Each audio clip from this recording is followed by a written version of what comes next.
Dahil sa auto auction, pasubo tayo. Almost 3 kilometer ang tinakbo ko mula sa location. Punta sa pick up location ni Madam.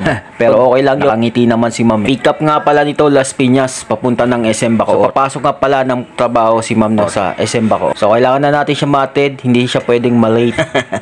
Kaya daw abutin ng 10 minutes mula Las Piñas hanggang SM Bacoor. Sabi ko kay Ma'am, imposible na abutin natin na 10 minutes. Siguro mga 15 to 18 minutes pwede. Napaka-traffic kasi ng lugar na yan. Mas lalo na yung Las Piñas. So nandito na nga pala tayo sa Aguinaldo Highway. Liliko tayo sa kanan papunta ng Kawit yan guys, no? Papuntang Imos, pwede rin dyan. Dito na tayo sa SM Bacoor, nakikita nyo na yun guys. So tinuturo ko nga dyan kung saan ko siya ibababa. Tinanong ko muna siya kung dito ba siya bababa sa binababaan ko lagi ng aking mga pasahero. So sabi niya, kuya baka pwede ipadiretso na lang sa employee entrance. Medyo malayo pa kasi mag-a-add na lang daw siya ng 20 pesos. Okay, gagawin niya na pala 100 pesos. So hindi pala umabot ng 20 pesos yung add. Pero okay lang yun, at least malayo pa pala yung employee entrance, no?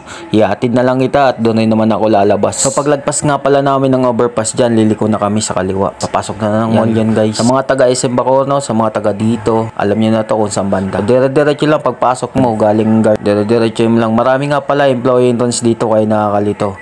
Tinatanong ko talaga siya kung saan. Baka kasi baligaw ko siya at mapadiretso ko siya sa bahay. Tumango nga pala sa barangay. Babaybayin mo itong diretsyon daan papunta ng paliko. Habang ito naman walang signal light. Liliko pala siya sa kanan, hindi man lang signal light. Marami talagang ganyan. Tapos yung iba, liliko bigla. Tapos huli na yung signal light. Aw, ano ba yan? Pixer.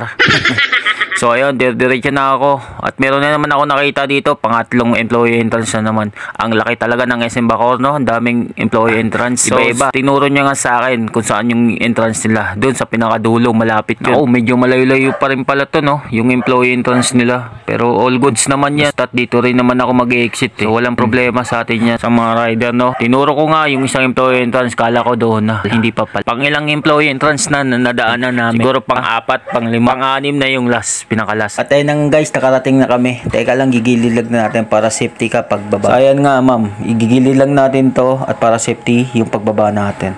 So dahan-dahan lang ma'am ha. Hawak ka sa kamay ko, baka ma-outbalance. At ayan na nga, slow motion natin guys, panoorin nyo. At ayan nga ang sinasabi ko lagi sa aking pasahero tuwing bababa. Laging tumingin sa bababaan at mag-ingat, doble ingat. Pwede humawak sa aming kamay para in case na ma-outbalance, may makakapitan ka. So yun, ilang beses ko na naranasan yung mga ganyan. Kaya sinasabi ko, pinapaalala ko sa kanila na mag-ingat pagbaba. Mas lalo na yung first time nasasakay sa motor. Ingat lagi mga paps.